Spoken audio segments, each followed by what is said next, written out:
গেছে, ওনার হাতে ফ্লাক্সটা ভেঙে গেছে। আমি ওদিন কেঁদেছি।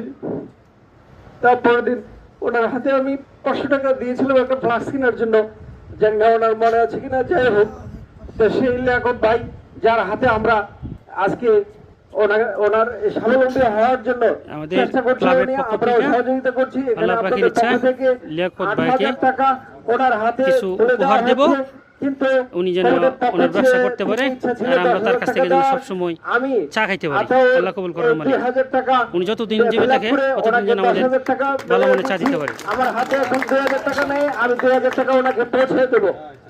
এই টাকাটা আরো আমাদের 2,000 টাকা আমি আলমাস ভাইকে দিয়ে দেবো। এই 2,000 টাকা সহ আমি 10,000 টাকা ওনার হাতে তুলে দিলাম।